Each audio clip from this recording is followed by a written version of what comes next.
At prom night, a black student's victory as prom king sparks fierce resentment from a white rival. What starts as rivalry ignites a powerful reckoning about race, privilege, and acceptance in their school. The gymnasium was buzzing with energy. Strings of fairy lights cast a soft, warm glow over the polished wooden floor, and colorful banners declared, "Prom Night 2025, celebrate the future."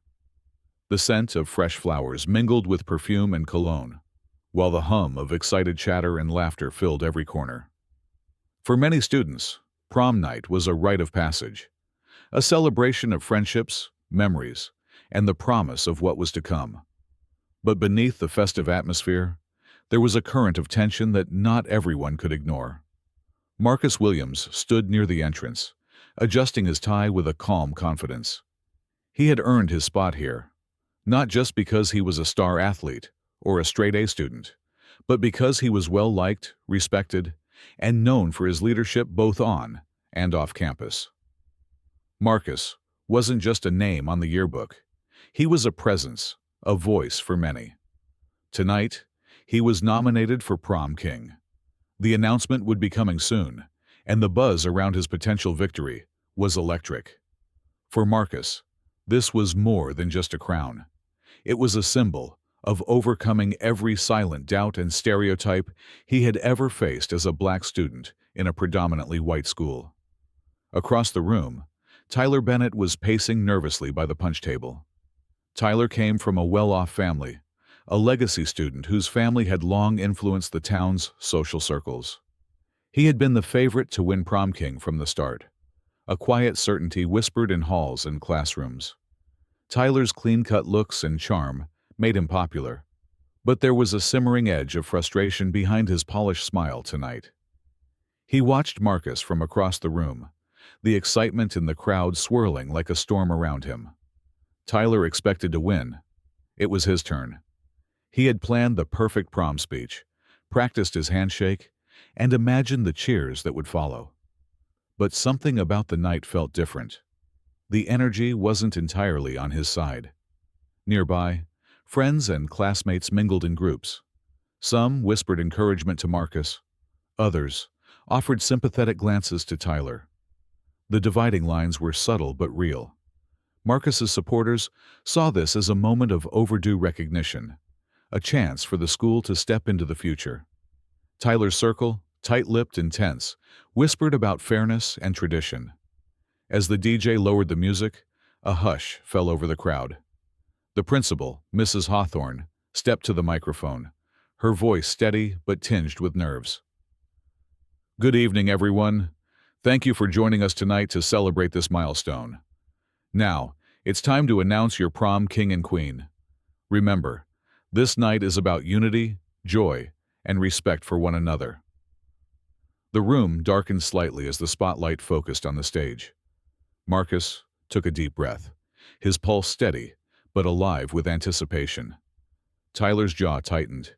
He forced a smile, though his eyes flickered with something harder: disbelief, maybe even resentment. The envelope was opened. The name inside was clear to all. Prom King, Marcus Williams. The gym erupted with cheers and applause from a large portion of the crowd. Marcus's friends rushed forward, lifting him in celebration.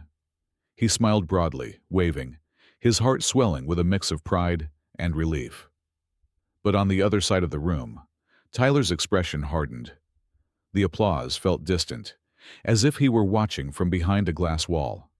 His lips pressed into a thin line, his fists clenched momentarily before he turned away, swallowed by the crowd. The prom queen was announced next, and the festivities continued.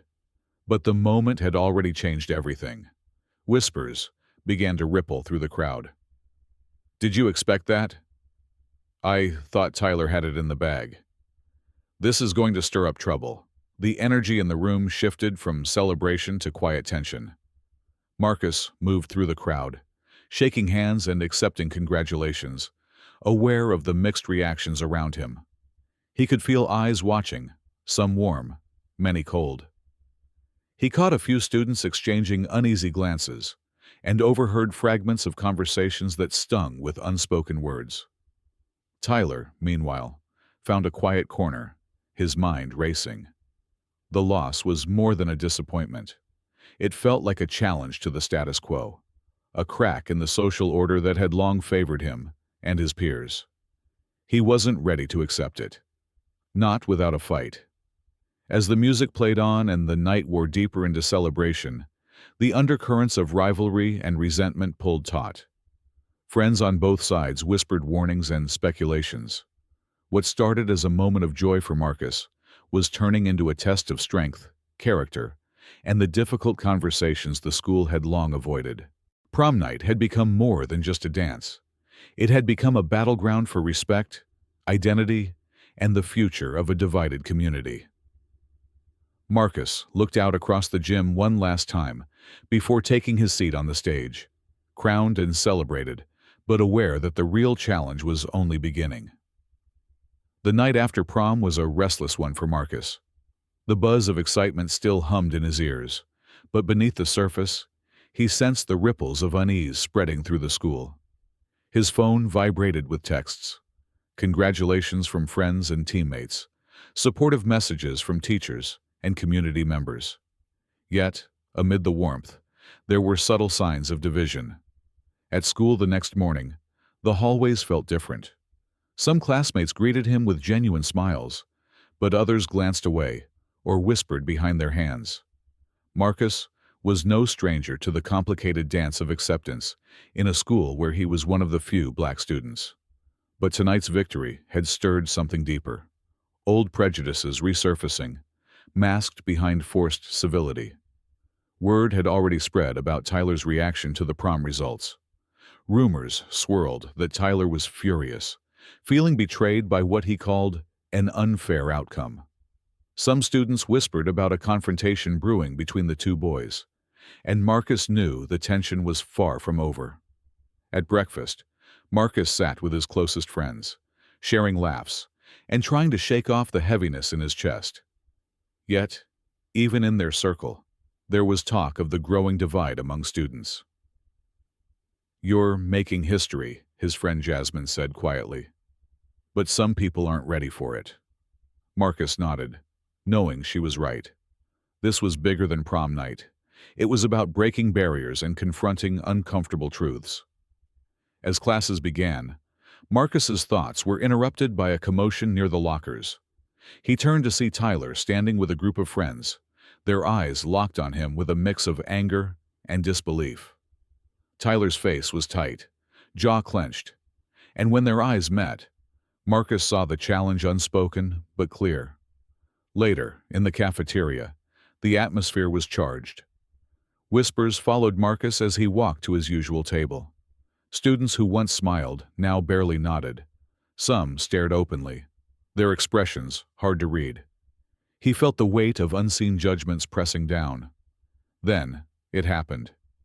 Tyler approached Marcus, his voice low, but filled with tension. "You think you deserve that crown?" he asked, the words dripping with resentment. "You're just lucky they wanted to make a statement." Marcus met Tyler's gaze steadily. "I earned it, Tyler. It wasn't luck. And this isn't about statements. It's about recognition." A small crowd gathered as the two stared each other down, the air thick with anticipation. Some students cheered quietly for Marcus. Others murmured in support of Tyler. The line between celebration and conflict blurred. Before the situation could escalate, a teacher intervened, breaking up the confrontation and sending both boys to their next classes. But the tension didn't dissipate. Instead, it lingered like a storm cloud ready to burst. Over the next days, the divide at school grew. Social media became a battleground where students voiced their opinions, often harshly. Supporters of Marcus shared stories of overcoming obstacles and breaking stereotypes. Supporters of Tyler spoke of fairness and tradition, accusing others of pushing political correctness. In classrooms, conversations turned awkward. Teachers struggled to navigate the charged atmosphere, trying to keep discussions respectful, but often walking a tightrope between acknowledging real issues and maintaining order. Marcus found himself at the center of it all, praised by some, targeted by others. Graffiti appeared overnight on school walls, slogans of support, but also hateful words questioning his worth and character. The student council tried to mediate, organizing forums on inclusion and respect, but the wounds were raw and not easily healed. Amid the chaos, Marcus leaned on his family and closest friends.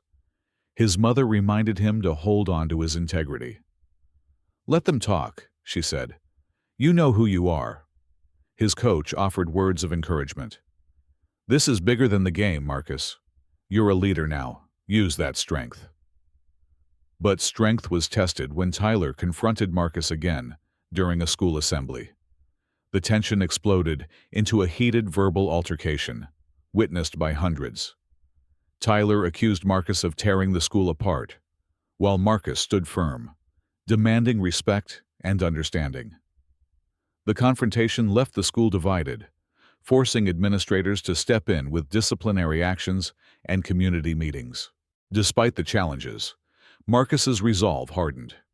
He realized that winning the crown was only the beginning of a deeper fight, not just for himself, but for every student seeking respect and equality in the halls they walked every day.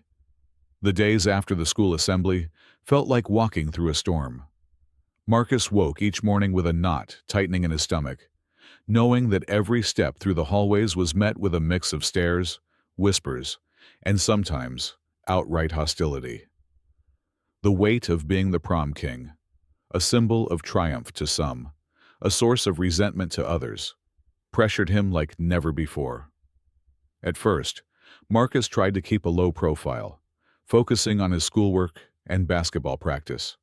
But the atmosphere was charged. His name was on everyone's lips, and the energy at Willow Creek High was shifting. Supporters rallied around him, while critics lurked in the shadows, waiting for any misstep. His phone buzzed constantly with messages, some kind, many not. Anonymous texts taunted him, calling him a token and accusing him of dividing the school. Social media was a minefield, with posts celebrating his victory, mixed with cruel memes and hateful comments. Despite it all, Marcus refused to back down. He understood the significance of his win, not just for himself, but for every black student who had ever felt invisible in these halls. His family reminded him daily that he was more than the words thrown his way. One afternoon, as Marcus sat in the library, his best friend Jasmine slid into the seat across from him. "You okay?" she asked, eyes full of concern. He nodded slowly. "It's hard. Feels like I'm under a microscope. But I can't let them win by making me doubt myself." Jasmine smiled. "You've already won, Marcus. You're changing the game." That evening, Marcus attended a meeting with the student council. They wanted to address the tension in school, proposing initiatives to foster understanding and unity. Marcus was hesitant. He wasn't sure if his voice would be heard or if he just faced more criticism. But when he stood up to speak, something inside him shifted. His words were honest and powerful. "We're all part of this school. Winning prom king wasn't about tearing anyone down. It's about lifting each other up. We have a chance to make this place better, but only if we listen, respect each other, and confront the problems head-on." The room was silent for a moment before applause broke out, some hesitant, some genuine. Marcus felt a surge of hope. However, not everyone was ready for change. The next day, Tyler confronted him again, this time in front of the basketball court. The tension crackled as Tyler accused Marcus of playing the victim and riding a wave of sympathy. The argument nearly turned physical before coaches and friends intervened. That night, Marcus's phone rang. It was his mother, her voice calm but worried. "You're doing the right thing, Marcus. But be careful. Not everyone wants to see change." Her words echoed in his mind as he lay awake, thinking about the path ahead. At school, teachers struggled to maintain order as racial tensions simmered beneath the surface. Some classes devolved into heated debates about fairness and privilege. Marcus was often at the center, sometimes welcomed as a leader, other times shunned or ignored. Then came the day the school newspaper published an editorial titled, "Divided We Fall." Written anonymously, but clearly inspired by the controversy, it criticized Marcus for stirring conflict and questioned whether his win represented the true spirit of the school. The editorial sparked a backlash. Supporters of Marcus organized a petition calling for diversity training and open forums to discuss race and inclusion. Opponents accused them of politicizing school events. Marcus found himself speaking at assemblies and community meetings, sharing his story and urging understanding. His words struck a chord with many, but the pushback was fierce. Hate graffiti appeared on locker room walls, with slogans targeting him and other minority students. One evening, after basketball practice, Marcus found a note slipped under his locker. "Go back where you came from." The message cut deep, but Marcus refused to let it break him. Instead, he shared it with his coach, who rallied the team and the school to stand united against hate. As the weeks passed, the school's climate began to shift. Workshops on diversity and empathy were introduced. Clubs formed to celebrate different cultures and promote dialogue. Marcus became a reluctant but inspiring figurehead for the movement. At home, his parents watched with pride and concern. They saw their son becoming a leader, shouldering burdens far heavier than most teenagers. One afternoon, Marcus was invited to speak at a local youth conference. Standing before hundreds, he told his story of triumph and struggle, the highs of victory and the lows of discrimination. "This isn't just about me," he said. "It's about all of us, about breaking down walls and building bridges. Change isn't easy, but it's possible when we stand together." The crowd erupted in applause, and for the first time in a long while, Marcus felt a true sense of belonging. Yet, he knew the journey was far from over. The scars of division ran deep, and resistance simmered beneath the surface. But Marcus was ready. With friends, family, and newfound allies by his side, he vowed to keep fighting, not just to be prom king, but to be a catalyst for real change in Willow Creek High. The air in Willow Creek High was thick with tension, but Marcus found himself standing taller with every challenge. The backlash he faced only seemed to sharpen his resolve. What had started as a simple school election had evolved into a larger battle, one that touched on deep-rooted issues of race, privilege, and identity. Marcus's days were no longer just about classes and basketball. They were about leadership, activism, and navigating a minefield of emotions both within himself and throughout the school. The support he gained from classmates and some teachers was real, but so was the opposition from those unwilling to confront uncomfortable truths. One afternoon, as Marcus walked through the crowded hallways, he noticed groups huddling and whispering, their eyes darting his way. Some gave him encouraging nods, but others wore expressions of resentment or disdain. The whispers sometimes felt like arrows, piercing the armor he was building. The student council, initially hesitant to engage with the rising conflict, now looked to Marcus for guidance. The council president, a thoughtful girl named Emily, approached him one day after class. "Marcus, we're planning a school-wide forum on diversity and inclusion," she said quietly. "It's going to be a safe space for students to share their experiences. Would you be willing to help lead it?" Marcus nodded. "Absolutely. It's time people talked honestly." The announcement of the forum stirred a mix of excitement and apprehension. Flyers appeared around the school, some welcoming the event, others defacing them with hateful graffiti. The administration expressed cautious support, aware that the forum could either heal wounds or deepen divisions. In the days leading up to the event, Marcus and Emily worked tirelessly to organize panels, prepare discussion topics, and invite speakers from diverse backgrounds. Marcus reached out to his family, his basketball coach, and even local activists to gather stories and advice. Meanwhile, Tyler's hostility grew more aggressive. He spread rumors about Marcus, accusing him of seeking attention and causing trouble. During lunch breaks, Tyler and his friends would mock Marcus, attempting to provoke him. But Marcus remained calm, choosing to rise above the petty taunts. One afternoon, as Marcus practiced free throws, Tyler approached the court with a sneer. "You think you're better than us now?" he challenged. "Prom king, hero of the school? You're just lucky." Marcus paused, wiping sweat from his brow. "This isn't about me being better. It's about fairness, about respect, something we all deserve." Tyler scoffed and walked away, but the confrontation left Marcus shaken. He realized the battle wasn't just external, it was internal too, fighting the doubts and fears threatening to consume him. The day of the forum arrived, and the school auditorium buzzed with anticipation.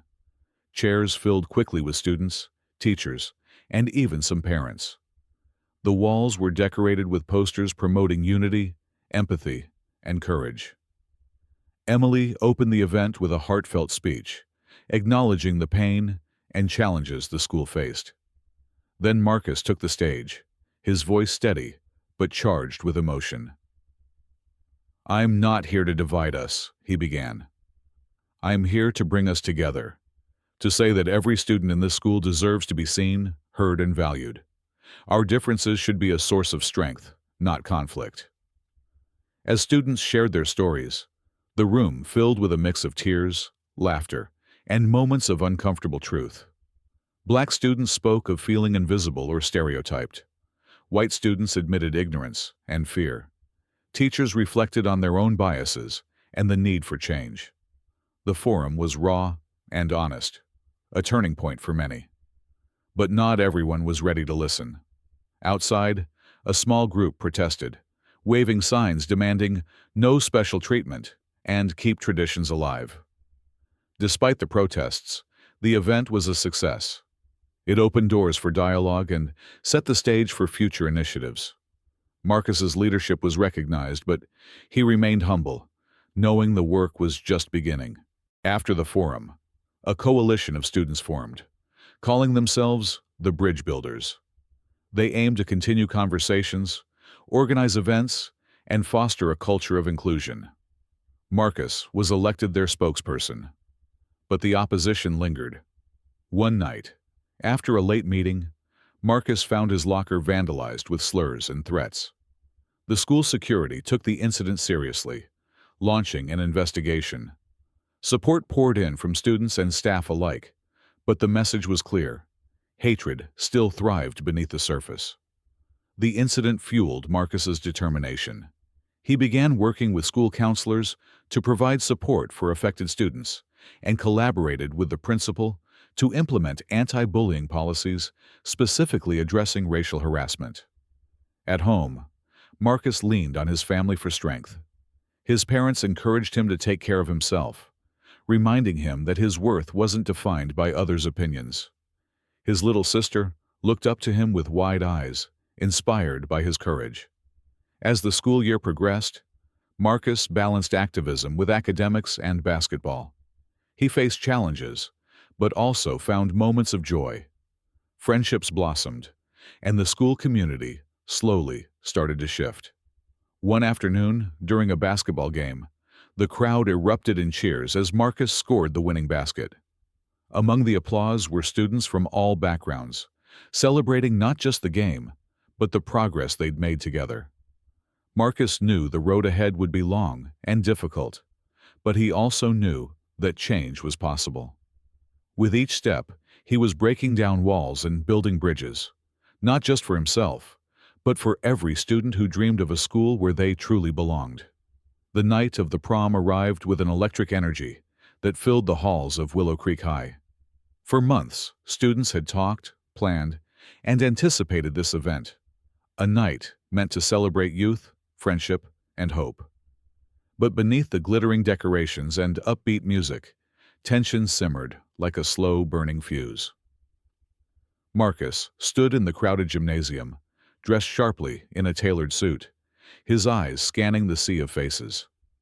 The crown of prom king was a heavy weight, not just a symbol of popularity, but a beacon of change that challenged old traditions. The whispers, the stares, and the mixed feelings all centered on him. Across the room, Tyler lingered with a group of friends, his jaw tight, eyes locked on Marcus with unmistakable resentment. The loss had stung, and Tyler's bruised ego sought an outlet. He wasn't just angry about the crown. He was furious about what Marcus represented, a shift in power, a break from the familiar order. The announcement had been clear and fair, yet some refused to accept the outcome. As the crowning ceremony began, the music softened, and the principal stepped up to the microphone. "With great pride, we crown our prom king, Marcus Thompson," the principal declared, the applause swelling from much of the crowd. Marcus smiled, stepping forward to accept the crown, his heart pounding with a mix of joy and nerves. But just as he raised his head high, the atmosphere shifted. A voice cut sharply through the applause. "This isn't right! He doesn't deserve this!" Heads turned as Tyler stormed to the center of the gym, his voice loud and angry. "You only won because of some stupid race card. This isn't about merit. You're not one of us!" Gasps filled the room. Some students cheered Tyler's outburst. Others fell silent in shock. Marcus held the microphone steady, his calm contrasting Tyler's fury. "This isn't about race," he said firmly. "It's about respect. It's about fairness. And it's about every student having a voice." But Tyler wasn't finished. "You don't belong here. You're just a reminder of everything that's wrong with this school. This isn't your place." The words hit hard, echoing the pain Marcus had felt since returning to school. The whispers, the isolation, the doubt. Yet he refused to be broken.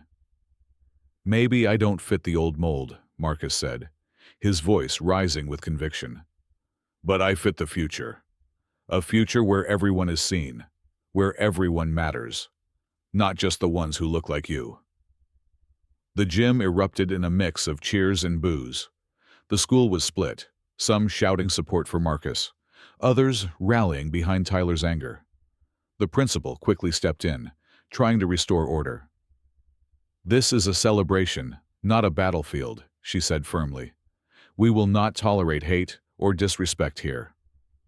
But the damage was done. The confrontation had exposed the raw wounds beneath the surface, wounds of prejudice, fear, and misunderstanding. In the days that followed, the school became a microcosm of the larger fight for equality. Students held heated debates in classrooms and hallways. Some teachers struggled to mediate, while others used the moment as a teaching opportunity about justice and empathy. Marcus's role as a leader became more pronounced. He spoke at assemblies, sharing his story not just as prom king, but as a symbol of change. He encouraged dialogue, urging his peers to listen with open hearts. Tyler, meanwhile, retreated into a silence that spoke volumes. Some friends distanced themselves. Others tried to understand the reasons behind his anger. The tension between the two became a poignant reminder of the complexities of racism, how it divides, hurts, but can also lead to growth. The school board called a special meeting to address the unrest. Parents, students, and community leaders gathered, many voicing support for diversity and inclusion, while others expressed discomfort and resistance to change. Marcus stood before the board, his voice steady but filled with passion. "This isn't about tearing down traditions," he said. "It's about building a community where every student feels safe, valued, and proud of who they are." His words resonated, leading to a series of initiatives: diversity training for staff, student-led forums, and support groups aimed at healing divisions. Slowly, the school began to transform. The conversations that once sparked anger now sparked understanding. Friendships formed across racial lines, and the student body learned to embrace its diversity. Marcus's victory as prom king was more than a crown. It was a catalyst. Through struggle and confrontation, the school found a path forward. And for Marcus, The journey was far from over. But standing tall amid the challenges, he knew one thing for certain: change was possible, and it started with courage. The weeks following the tumultuous prom night were filled with profound changes, not only within the school, but also in the hearts of its students and faculty. Marcus's courageous stand and unwavering fight for justice had ignited a conversation that stretched far beyond the school halls. Regular meetings were held in the auditorium, where students openly shared their experiences with prejudice and racism. Teachers and school leaders recognized that ignoring or sweeping these issues under the rug was no longer an option. Together with passionate students, they organized workshops focused on empathy, diversity, and mutual respect. Tyler, once Marcus's fiercest rival, underwent a remarkable transformation. His stubborn resistance gave way to a desire to understand. In a mediated conversation with Marcus, arranged by the school counselor, Tyler admitted that his anger stemmed from fear and uncertainty. Fear of losing his place in a changing world. Marcus responded with grace and empathy. "It's not about excluding anyone," he said calmly. "It's about making space for all of us, creating a better school, together." This dialogue became a powerful symbol of reconciliation. The two young men, once divided by hate, slowly became ambassadors for unity. Parents and faculty joined in, supporting the changes with increasing dedication. New policies promoting diversity and anti-discrimination were adopted, and the school took a clear stance against all forms of racism. Marcus was celebrated not only as prom king, but as a role model, a young man who stood up with courage and dignity against injustice, sending a message of hope to his entire generation. But the true victory was more than just a title or applause. It was the realization that change is possible when you refuse to be silenced. That prejudice and hatred only have power when people stay quiet, and that every voice matters, especially in a community learning to accept each other. Willow Creek High School was never the same again. It had grown, learned, and opened its doors wider. Marcus knew this was only the beginning. In his heart, he carried the hope that future generations would grow up free of the battles he had to fight. In a world where skin color was no longer a barrier, but a part of the rich diversity that makes us all stronger. His story, which began on that unforgettable prom night, became an inspiration far beyond the school walls.